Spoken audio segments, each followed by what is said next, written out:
What's good, y'all? Welcome to another episode of the Your Wrong Sir podcast. I'm so hyped today.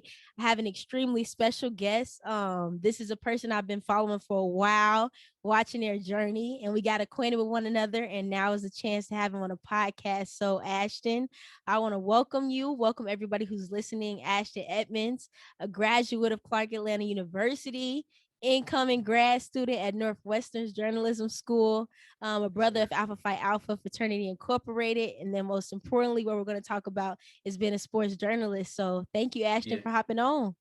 Hey, thanks, Anai, for just having me on. I'm honored to be here. So thank you. No problem, man. How are you?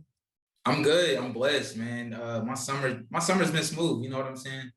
Just really trying to prepare for Northwestern. And it's kind of weird. It's like I'm thinking like, dang, I won't be an undergrad no more in the fall. So it's like I'm stepping into adulthood. So still trying to adjust my mind to that. But everything's been solid though. Yeah. Okay. When you come to Chicago, though, when you come here, we got a link. We got to go out to eat. Okay. That's right. Hey, you got to show me where all the food spots is. I got to. I heard Chicago got all the food spots. So don't sleep. Okay. Yeah. That's real. Yeah, I got you though. But before we hop into all the episodes, right? I pride myself on just having a podcast, women empowerment, right? And bringing more light to them.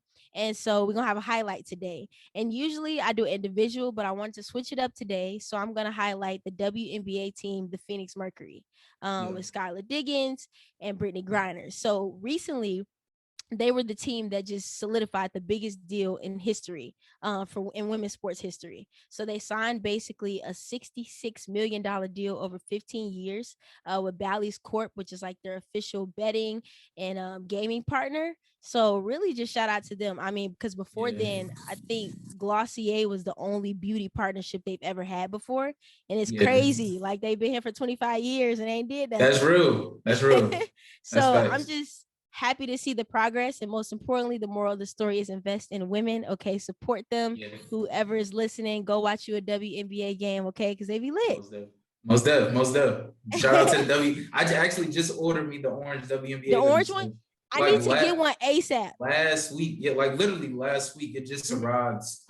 This week, like earlier this week. So I'm excited, man. Shout out to the WNBA. Yeah, I gotta give me one, man. That's on my list. You just reminded me. I'm gonna get one today. Like, no question. For sure.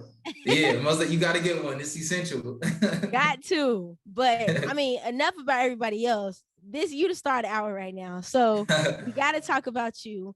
I usually start off with just an intricate question just about the individual. You know, I kind of introduced you, gave a little synopsis of who you are in a couple words. Of course, we're gonna dive more into it, but I just want to start off with something. So I said a lot of things, right? Resume stacked. There's so many things that people can say like Ashton did. My question would be like, what's your brand? Like, what do you want people to know you for? Because a lot of people can be like, oh, that's the guy that writes for ESPN or Slam or this or that. But like, what do you want to be known for? Like, what's your narrative? Yeah, I think for me, I want to be known for like being a leader, being a mentor, and just being somebody to look for inspiration. So you know what I'm saying? I'm always looking for inspiration in different people, whether that's somebody at my school or, you know, LeBron James, like anybody that inspires.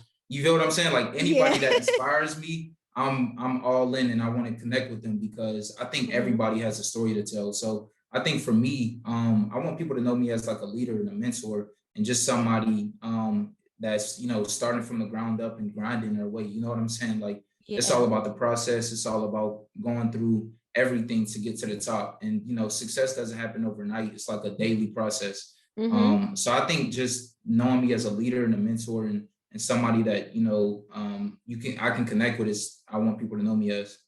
I love that so much. And you know Adam Figman, right? From Slam. Oh yeah, most definitely. I talked to Adam. He actually, when I interned at Slam, he actually got me the story with one of the WNBA players, and that's how I got one of my stories published in the Sue Bird issue. So shout out to Adam. Yeah, I had Adam on here, man. That was dope. He was cool.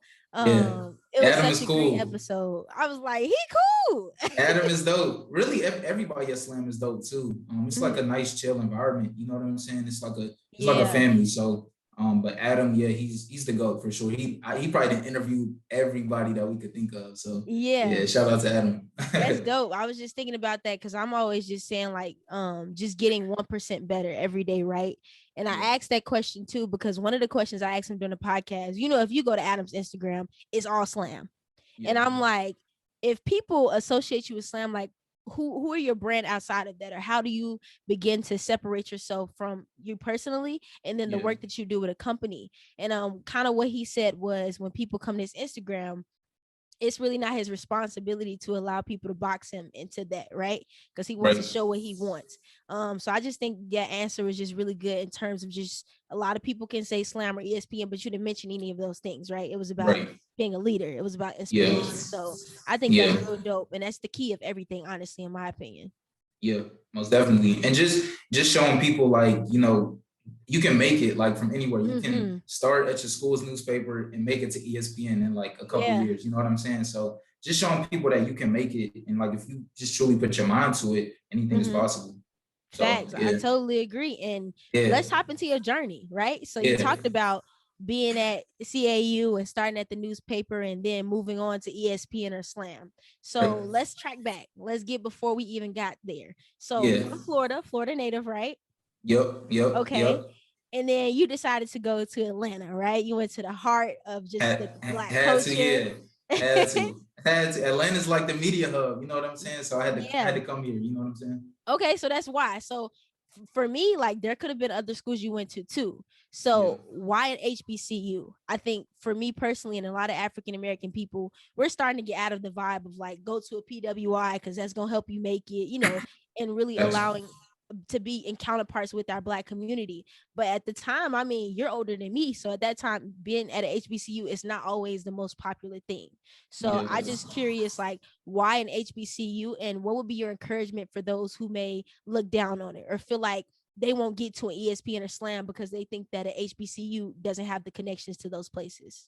Yeah. So to answer your first question, I chose a HBCU. I moved to Tallahassee, Florida in 2015. Okay. And before that, I lived in Pittsburgh. So I was always around the University of Pittsburgh and other PWIs. So when I moved to Tallahassee, that's when I learned about FAMU. And I went to FAMU high school. So I was so connected with FAMU, and just seeing that culture and that camaraderie between students and the professors and that campus life, I was like, yeah, I gotta go to a HBCU. And you know what I'm saying? Like I have to, it's lit. And after I learned about Clark and it being in the Atlanta University Center with Spelman and Morehouse, I was like, yeah, this is like the Black hub, Black Mecca right here. And I have to be in that. And it was like the best experience for me. And I just feel like anybody that looks down upon HBCUs, you know what I'm saying? It's still an institution, it's still a university, and they have the same resources. And I've been in rooms with students that goes to PWIs and even Ivy League schools, and you know what I'm saying? I've applied the same pressure that they've applied in those rooms. So I think HBCUs are top tier, man, and I encourage, if you're a Black student, in my opinion, I think you should go to an HBCU. But if not, you know what I'm saying? Like continue to do your thing. But I definitely encourage every Black student to attend an HBCU. So, Yeah, yeah. man.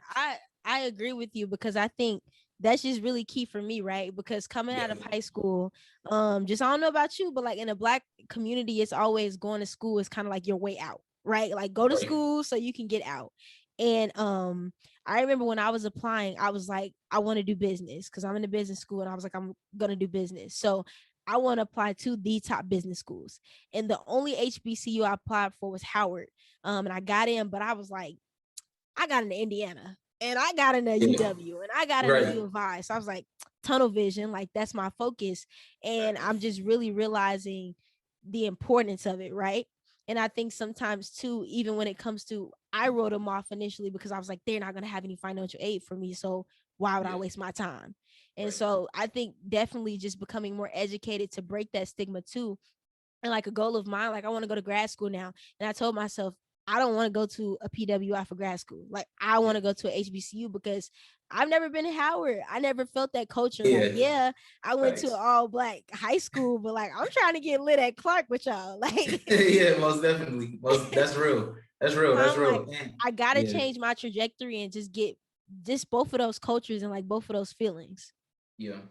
That's Yeah. facts. No, that's facts. I love it, man. And then I read an article just talking about your farewell to Clark or whatever. And one Yeah. of the biggest quotes that you said that just really resonates with me too, because I mean, you're ahead of me, right? So I'm looking to you for advice because I'm about to be a junior. And Most definitely. something that you said, I'm gonna quote you. You said something I would tell myself, my freshman self, is to not put so much pressure on yourself and to try Yeah. not to have everything figured out so quickly. Yeah. Taking each day at one time, having a planner, and focusing on setting goals each day helped me toward my goals. That is something I wish I would have known early on. And you said this is extremely important because you never want to look back and have regrets about anything. College days do indeed swiftly pass, so cherish every moment of these 4 years is so important. Yeah. And I was like, facts. Like, You're right. You feel me? I felt you. I was like, that's true, because I think sometimes, and I'm just curious with your perspective. I ask this because when people look at your LinkedIn and when people look at your resume, you got so much that you've done, right? And in a small 4 years, a short amount of time. How do you continue to cherish those social moments in college and cherish the moments of let me have fun, or being in your fraternity with your brothers, etc.? How do you balance those two, but also being like, I gotta grind and I gotta Yeah. focus because I gotta be at these places or I gotta write this article? Like, how do you have that balance? Because I know there are a lot of people our age who listen to the podcast, and for myself too, like, that's a struggle. Yeah. Yeah. No, that's real. I think I learned early on, like time management is key. You know what I'm saying? Like whenever you get an assignment or you have to get something done, make sure you get it done at that moment so that you can go out and celebrate and have fun with your friends. I did put a lot of pressure on myself, early on in college. I felt like I had to get this internship, or if I didn't get an internship, I was like, man, I'm not gonna make it. You know what I'm saying? But I kept trying, I kept applying. And I just took each day at a time, like just talking to my mom, just taking literally each day at a time will help you towards that end goal. And I think time management was the key to balancing all of that. I put a lot of time into, of course, my work. I feel like I put a lot more time into my work than having fun, which is why, I'm in a place that I'm at. But I still think it's important to, take time away from your work, fraternity, and go out, celebrate, and then just enjoy life. Because life, your work is, life is bigger than your work and everything. So I would say, make sure you find that balance each day, whether that's reading or going for a walk, going to play back, whatever your hobby is, make sure you take that time away from your work to get back to normal life and everything. So yeah. That's great advice too, because I know, like, I'm you, like, I'm putting a lot of pressure on myself just unconsciously, because it's like I got goals next summer. Like, I'm rising junior, this is recruiting time, so I'm like, all right, this when they application coming out, like this when I gotta submit the resume, like this is what I gotta do. Okay, then I want to do this with the podcast, and I'm thinking, like, it's 2 years left. Like, I'm trying to have some solidified by the time that I graduate. So it's like so much pressure. And I think college is so beautiful to me too, because you're with so many different people. Like, everybody comes from different backgrounds. You're always going to have friends with different work ethics. Some people who can understand what you're doing, and some people like, girl, why you not at a party? Right. Like, That's real. That's real. so it's just like having that balance and duality. I'm in the middle of that, in the midst of that, and just learning, like, when am I applying too much pressure to like the goals in the long term, and when do I need to like back and just focus on Anaya or focus on Ashton? That's real. Now that's real. Sometimes you do got to make those sacrifices of maybe you got to miss a party or a social event to write an article or do a podcast. You know what I'm saying? Right. In those moments, you know what I'm saying, will lead you to those big moments, I would say, because that's what happened to me, at least. But again, like, just finding that time to live life, always make time for celebration, your friends, your family, because those are the things that really matter most in life, I would say, outside of your work. So I encourage everybody to continue to just do what they do, like continue to put in work, but always make time for those things. That's real. Yes, I love that advice. I needed that. Okay, that's why I asked the question. Most definitely. You mentioned earlier, you said that going to Clark Atlanta, right? Of course, it was just the culture, the African American culture, but you also talked about how Atlanta was the hub for media. So I'm guessing that before you got to the university, you knew that you wanted to be in media. Yeah. So actually, it's weird because I didn't know what I wanted to study in college, and I was like, I don't want to do biology. I don't want to do business. psychology. I was like, I know about sports and I'm a good writer. So I'm like, all right, I might as well be a sports journalist, right? Yeah. And Clark has a good media program. So just going into Clark, I had no journalism experience at all. My Wow. freshman year, I published one article, you know what I'm saying? And it was like a little 100-word article in the newspaper. And then that very next year, I became sports editor. And I just kind of put myself in an uncomfortable position to help myself grow, I would say.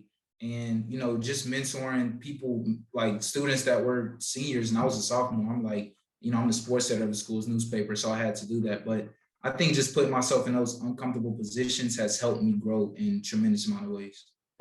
That's dope. And I'm curious, like, when did you know that it was for you?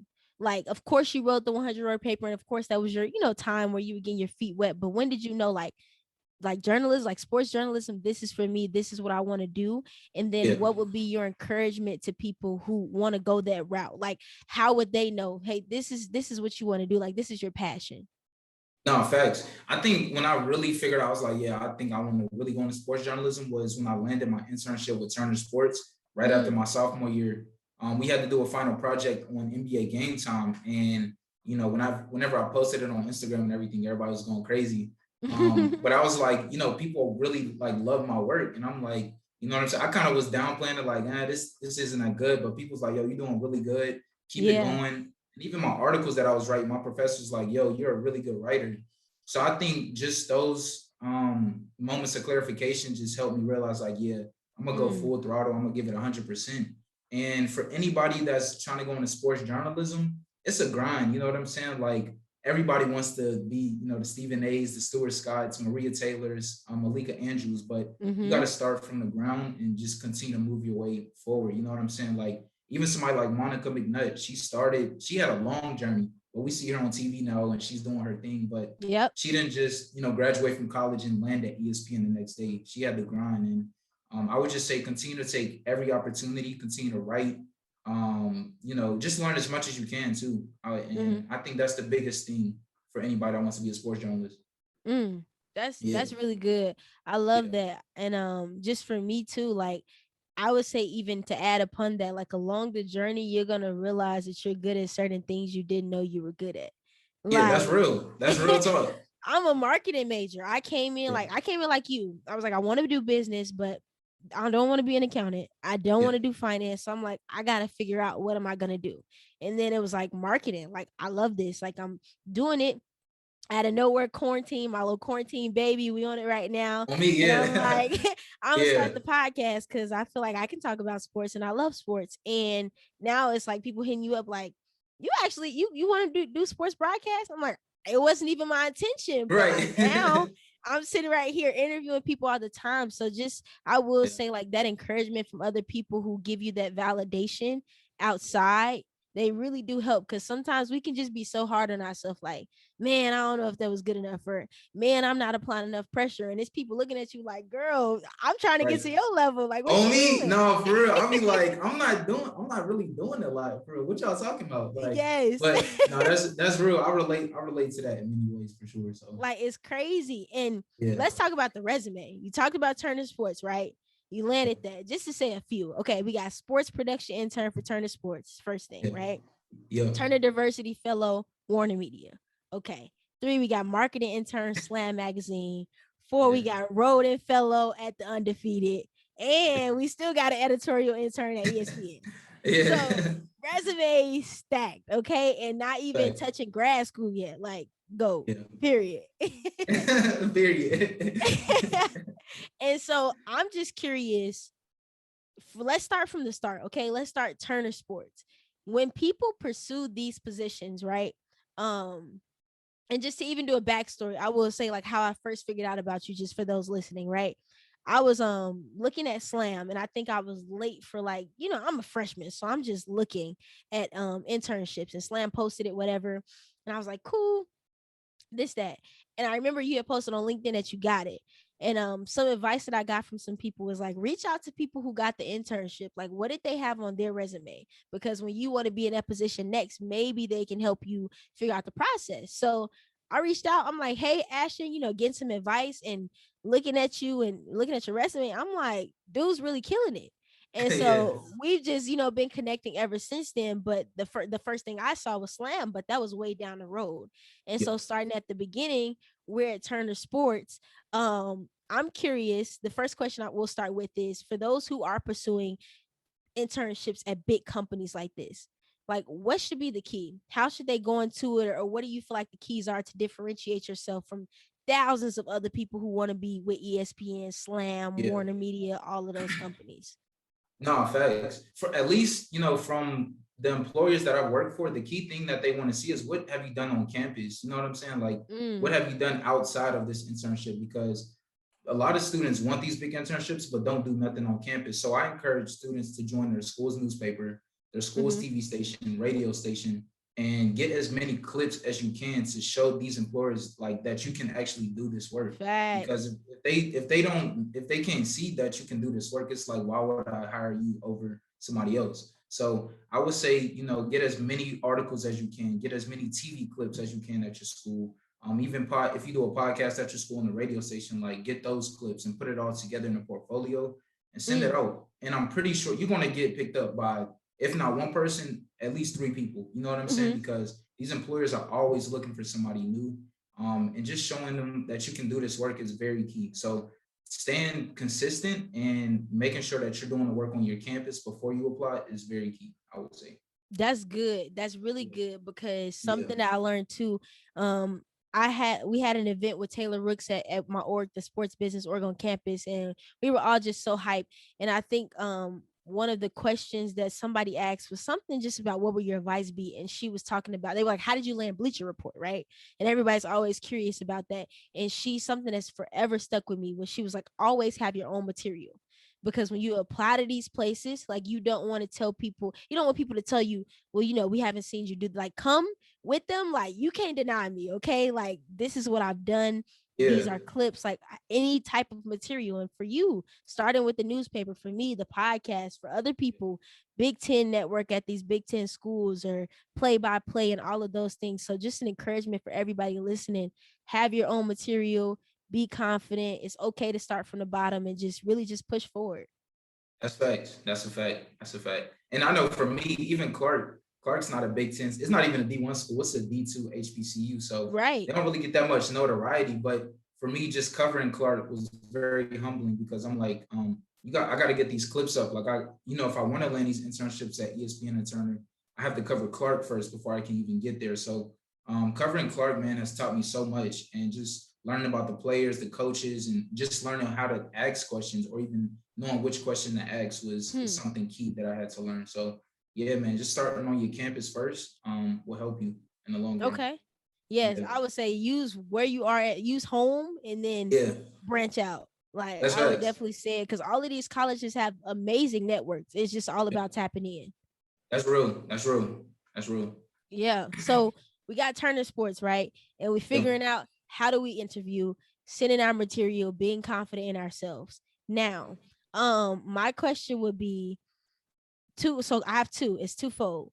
First one, can you think about if you can name biggest takeaways? I don't know if you want to do all of them, or biggest takeaways from three of them, or whatever, from all of these different internships, like from each place.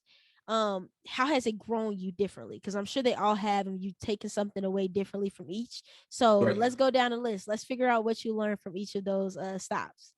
Yeah. So I would say from like at Turner Sports, what I learned from Turner Sports and Slam, all of them. Like, just go through all of them. Mm-hmm. Yeah. Okay. I would say at Turner Sports, the biggest takeaway I've learned was to use my voice. You know what I'm saying? Like, don't shy away from the opportunity. A lot of people feel intimidated when they're around these professionals, but they want to know like what the interns are thinking, because they're always looking for new and innovative ideas. So just speaking up more and using my voice, I was kind of timid and kind of quiet, but after the internship was over, I was like, yeah, I need to use my voice more moving forward. Mm, I would say at Slam, just using my mind, because I was a marketing intern, so being creative, and I would say using my voice as well, because at Slam, it's so many creative minds, and they're, right. it's like the basketball Bible. Like, they put together crazy, they put together crazy magazines. So I was like, well, my ideas really contribute to this organization, but they really did, and they made a difference. At the Road and Fellowship, I would say just being myself and being authentic. You know what I'm saying? Going into every meeting, being myself. But not too relaxed, but Right. keeping it professional, but just still being myself. And man, at ESPN, I think it's like a compilation of all those type of things. You know what I'm saying? Like I'm using my voice, I'm using my mind, and I'm being myself. So yeah, I would say Okay. those are the biggest takeaways I've learned. I like those. I like Yeah, those. And yeah, then I want to talk about ESPN and Slam, right? yeah, You've had some amazing opportunities, right? Just even with those two organizations, and you've done some great things. One of my favorite things that you did was being a part of you were the guest editor. No, actually you weren't. So you helped on It Stops Now, where yeah, Mello was the guest editor just in that time of the social justice initiative. And so many people were so proud to be a part of that. Like, to say they had their name on that and to say they contributed to pushing forth that momentum, a lot of people were proud. What was that experience like? How did that opportunity come about in terms of being asked to? And I'm just curious, like, what was that like? Your name is on something that'll forever transcend past you. yeah. Nah, that was surreal. Honestly, last summer was crazy it was just crazy. Like for everybody, coronavirus, social unrest. So being able to work on that issue about Carmelo and his son, and just being able to work with different NBA legends like Oscar Robinson and Bill Russell, Man, and Spencer Haywood. You know what I'm saying? Like I was yes. on an interview call with Oscar Robinson. It was crazy. But just being able to work on that issue was very monumental for me because 2020 was a crazy year. And Carmelo's my favorite player, so that made it even Oh more wow, you exciting. was hyped Yeah, then. yeah. So it made it even more exciting for me to have my name inside of that issue, and just working with the people at Slam, man. They're so cool, so creative and innovative, and Yeah. just seeing that creative process come together was amazing to see, for real, for real. I love Yeah, that. And yeah, then next one of my favorites, ESPN, Hank yeah, Aaron. I know yeah. that's gonna put a smile on your face already. I don't have to say too much, but Right. that Yeah, was like that's next level. Like you yeah. talking about Hank Aaron and remembering him.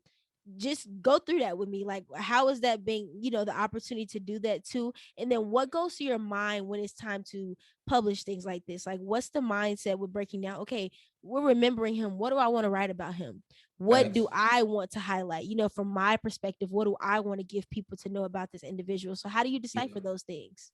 Yeah, nah, for real. Well, first off, how that story came about, I woke up one morning and ESPN was already on, and it said Hank Aaron had passed. Mm. And I live right across the street from where he hit his 750 run to his statue. And I hit my editor up from people, and it was like, yeah. And I was thinking in my mind like okay, I'm gonna interview them, ask them what did they think of Hank Aaron, how he inspired them, but my main story was about how Hank Aaron inspired. You're breaking up a little bit. Hold on one second. Can you hear me, Ashton? Me as a black man, basically. And I wrote that story in like 2 to 3. Oh, okay. Yeah, I can hear You you now. breaking up. You breaking You up a good? little bit. Hold Wait. on. Okay, can you hear me? Yeah, I can hear you. Can you hear me? Okay. Yeah, let's go. All right, cool. So yeah, now I was just saying, from that moment, like I was just thinking of how I could put this story together. And I would interview like 3 people. I interviewed 2 college baseball players and just a person that grew up watching Hank Aaron, like an older man that was in front of his Mm. statue. And I wrote the story in like 2 to 3 hours, sent it to my editor and got it published. And I had no idea that it was going to be published in like a ESPN mag. But my editor was like, yeah, we submitted it, and it got chosen for it. And I was like, man, this Wow. is crazy. So I went to go buy it at Barnes and Nobles, and I was just sitting there reading it like, yo, like this is wild for real. But Yes. How is that moment? Like you go in no, Barnes and Nobles. We used to yeah, buy in other people's books, man, and you got right. some with your name on it. Like, how does that feel? Man, it was like all my hard work is like it's just paying off. You know what I'm saying? Like Yeah. just those moments, you won't, like, my mindset wasn't like, oh, I'm gonna get published in the ESPN mag. It was just like, let me get this story out. Just always thinking and staying on my toes. Because that's what a journalist is supposed to do, just always finding the story. So just seeing my name in that mag was like a full circle moment for me. And I was like, yeah, like I'm gonna really take this to the next level. Like I gotta keep going. You know what I'm saying? Like this is the beginning. Yes. It's the Oh my beginning. So God. yeah, That's amazing. I can only like imagine that feeling. Like I know that just felt great. Like yeah. seriously. No, And it was amazing. It was amazing. mhm. For Yeah. those who are writing though, right? I asked Adam this too. How do you continuously get better as a journalist, right? Even when it comes to writing or even yeah, let's do writing right now. Like when it comes to writing, because you said always looking and trying to find a story. How does a person continue to brush their skills up? Yeah, I would say number one, continue to write, continue to push out articles. If you have like your own blog, maybe write stories on that and have somebody like a professional writer look over it so they can critique you. So you're just not Mm, writing blindly. You know what I'm saying?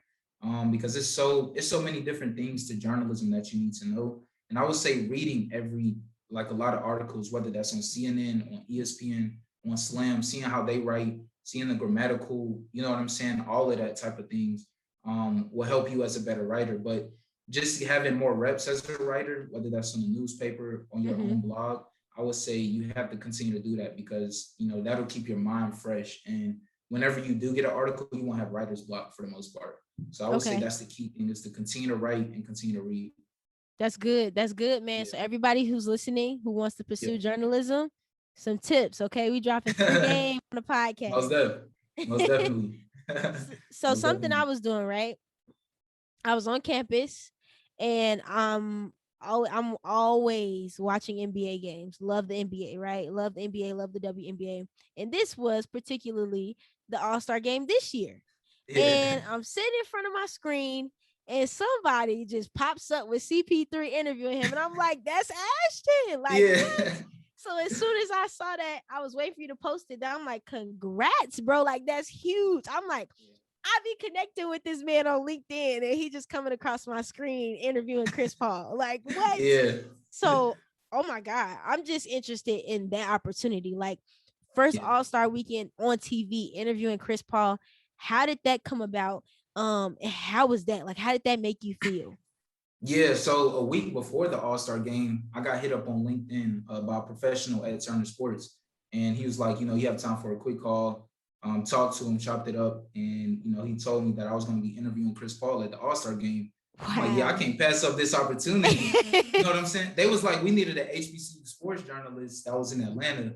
And it could have been anybody from, Clark, Morehouse, or Spelman. You know what I'm saying? And they chose me. And that weekend they got me the hotel. I stayed there on Saturday and Sunday. And Sunday was just crazy for me. I went through rehearsal, I went through reps, and had to get my questions ready. And I was shaking a little bit in the beginning. I would say Mm-hmm. just a little nervous because it's like this is All Star and this is Chris Paul. But I Yeah. think by the second question, I was way more relaxed. And Chris, honestly, man, like CP3, he's a great dude. So he was kind of easy to interview. And I Mm-hmm. realized like interviews are really just conversations. So just having that conversation with him just made it more even comfortable for me.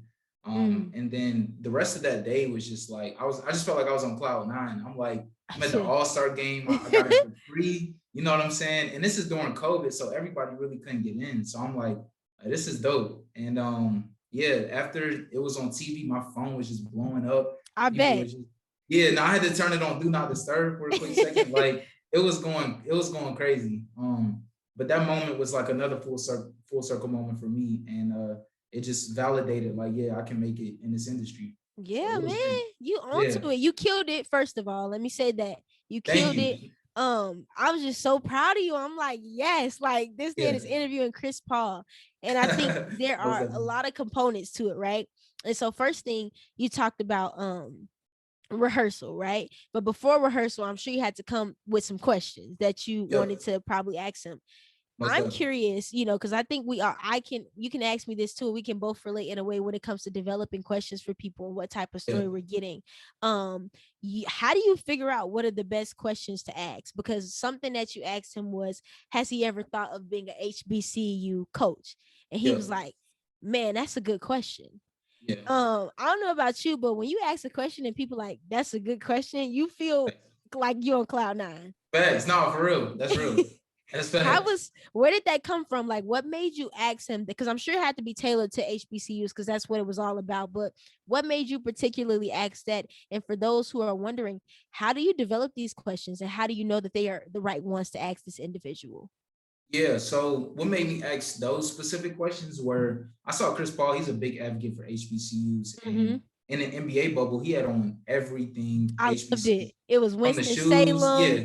Yeah. Like he was going crazy. So I was like, let me center my questions around HBCUs. And then I saw that he was working with North Carolina Central on that basketball documentary. So I was Mm-hmm. like, maybe he might have aspirations to one day become an HBCU basketball coach. Let me ask him that. And I think just doing that research just kind of helped me prepare for those type of things. And, you know, I would say to ask good questions to somebody, like make sure you do your research on them, like dig into who they are and find out. They might be like, how did you even know that about me? But Right. it's like you gotta really do that research and dig into it. And I think those are where the best questions are born, from having that preparation and doing that research on them.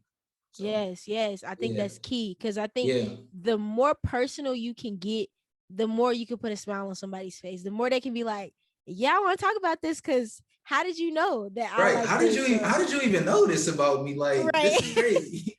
So like, it makes that person more comfortable too, because everybody likes talking about themselves and it's easy mm-hmm. for everybody to talk about themselves. So yeah, like just make sure you're doing that research, and I think will help you prepare to ask the best questions for sure. Okay, that's some good advice. And then you got the questions right. You're Yeah. there, and you say you had to go to rehearsal, like a couple reps. What's rehearsal like? Because you only have a certain amount of time in the window to ask him questions, and Yeah. you. So how do you prepare for that? Like, what are they asking you to do in rehearsal? Yeah, so specifically at the All-Star game, my one of my mentors, he works for CNN Sports, and me and him was just going over my questions. They was like, just get like 3 questions. Interview's gonna be like a minute long, and we just went over those questions. We kind of narrowed them down to see which ones would be the best ones, and I chose 3. And they set me up on camera and everything, and I was kind of just asking them like the questions, and they wanted to see how I looked on camera, but it was pretty smooth for the most part. I would say I was sitting on camera for like 10 minutes before Chris actually got on. Just kind of preparing my mindset for it. But I think just preparation, like I said, just preparation, make sure you going through those reps and asking those questions, maybe like to yourself in the mirror, will help you in an interview, I would say. So yeah, I like that. definitely. That's a good one. I've never thought about asking in the mirror. That's great.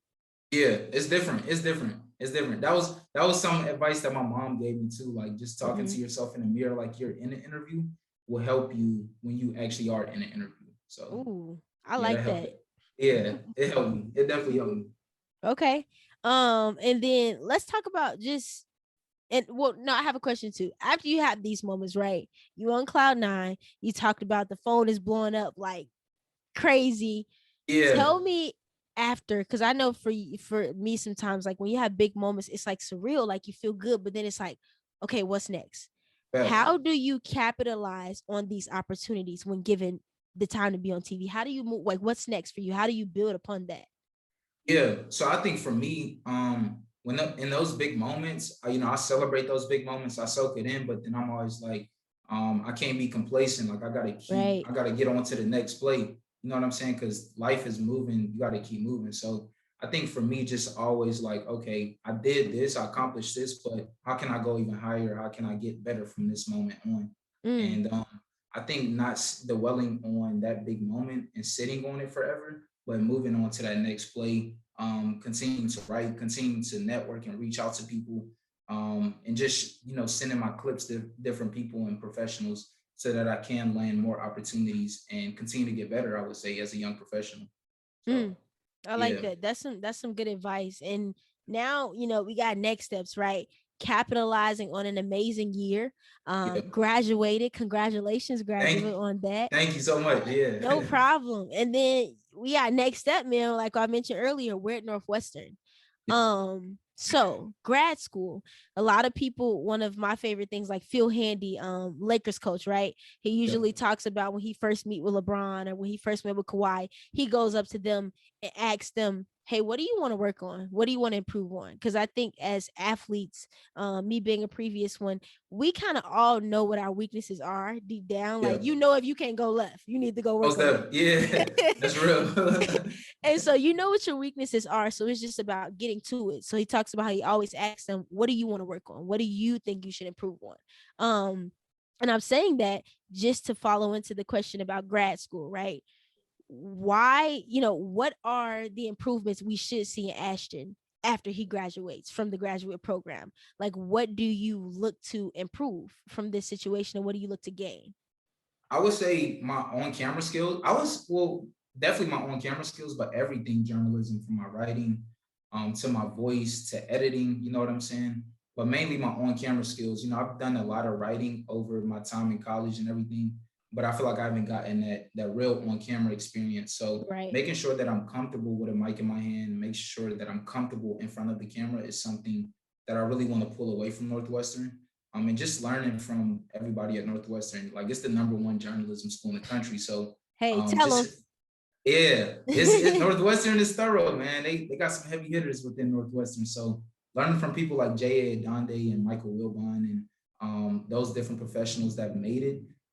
I think I just want to learn how to be versatile and well-rounded. You know what I'm saying? Because they could write, they could talk on camera, they can do podcasting. And I think it's important to not be one-sided in this industry. You know what I'm saying? Because if you're not one-sided, you're separating yourself for success. So I would say just being versatile is what I want to take from Northwestern. I would say. I like that. I love that. And I'm looking forward to see it because I know you're gonna be 10 times new and improved. Okay, so I'm looking for you to be on side with Malika Andrews, okay, and with Maria Taylor. Hey, I'm trying to get there for sure. We're gonna finish it out, right? We're gonna wrap it up. So I got some trivia for you. Let's have a little fun. We're gonna ask a couple questions, right? And my first one, let's see. Okay, you could choose. We either do top 5 Atlanta athletes from Atlanta, or top 5 athletes from, let's do Pittsburgh, like that area. So which one you want to take? Ooh, I guess Pittsburgh. Yeah. Okay, let's do it. All right, cool. So I would say top 5, like in my opinion. In your opinion. Okay, I think top 5 athletes in my opinion. Troy Polamalu from Pittsburgh Steelers, Hines Ward, Andrew McCutcheon, Sidney Crosby from the Pittsburgh Penguins. Big Ben, of course. You got to say Big Ben. He's a legend. And I wish Pittsburgh had an NBA team because I know they would be hard. But I guess I'm gonna go back to another Steeler. I would say James Harrison. He was a beast. Okay. Yeah. Okay. I like that list. Yeah. Okay. Next one. Dream interview, male or female? What's your dream interview? Dream interview, male. I would say Jay-Z. He's a guy. I definitely want to interview Jay-Z. He just seems like an interesting person. He's just a GOAT. He's a legend. Like, he's an inspiration to me. Facts. For women, I would say Michelle Obama would be a dope interview. I think Michelle's that's like our forever first lady. So I think that would be a cool interview to interview Michelle Obama for sure. Ooh, I like that one. Yeah, for sure. I like those two. Okay, definitely. Next question, right? Who are the sports broadcasters that have inspired you? And whoever this individual is or individuals are, what skills would you like to take away from them? So if we talking about, if I want to be D Rose, I take away his athleticism. Like, what are you taking away from these people who you've looked up to? Yes, Stuart Scott is who I looked up to all my life. So I would say just his confidence and his swagger. You know what I'm saying? He was just so natural on camera, and he was so colorful. And I think just having that confidence on camera is something that I want to take away from Stuart Scott. Yes. And just how everybody loves Stuart Scott. And I think just having that confidence and that swagger on camera and as a journalist is something that I want to take away from Stuart Scott for sure. Okay. Okay. Yeah. I like that one. And then last one. Okay. So this is something new I'm doing on the podcast now. So now you're the first person. This is your obligation now. Okay. So trivia. Somebody in your network who you would like to see on this podcast? And if so, you got to help me make it happen. Okay, somebody in my network that I would like to see on this podcast. I'm trying to think. I would say it's a hard one. I feel like it's so many different like creative people. This could be from like any category. It doesn't have to be sports. Whatever, I don't care. I would say my line brother T Jordan. I think he's an interesting person. He's the first Mr. Clark Atlanta this or our junior year. Okay. He's in the finance industry, so he's working at AT&T in DC. So I think he will be a great person to talk to, in my opinion. Okay. Give me one. Now give me one in sports. My mentor, Salim Sobers from Turner Sports, will be somebody dope to talk to. He went to Howard, HBCU, worked at ESPN. And I think he would just be a great professional to talk to. He's Black and really an advocate for HBCU students. So I think I can make that happen for sure. Salim Sobers, I'm a hold. Hey, everybody listening, Ashton said it here. I got you on tape. You said that you gonna make it happen. Yeah, I got you. I'm gonna stay on them for sure. I got you. Okay, vet man. That's really all I got today. I was so hyped to have this podcast with you. I think just to give you your flowers too, because you just me coming up. I want to do marketing, right? And so starting a podcast, this was just a newfound opportunity for me, and kind of something I'm realizing that I like, and to have those people on screen who look like you, who are your age, definitely. who are in those positions that you would like to be in, man, is super inspirational, and just one of those things that continue to uplift me, man. So I love seeing your journey. It's inspiring. I love what you're doing, and I just think you should just keep it up for real. Thank you, and I'm super proud of you. I've been following you too. I see you grinding. I know you're gonna make it big, and I appreciate you creating this podcast. Like, this is a dope space to really leverage your voice for real. So thank you again for having me on as a guest. I'm honored. This is like a privilege for me. So thank you. No problem, man. I'm hyped. I can't wait till everybody hear this one. I think they're gonna love it. Okay. Definitely. But for those tuning in, please subscribe if you haven't. Leave a 5-star review. Ashton, where can they follow your platforms? Where can they get your articles? Like, plug them in with where you are.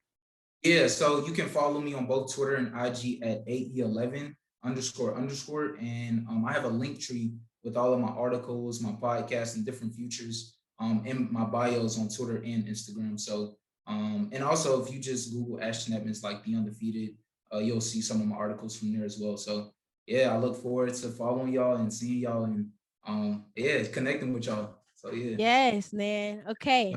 I appreciate everybody for tuning in. Ashton, I appreciate you for hopping on. And then that'll be all. We out. Thank you. Appreciate you, Anaya.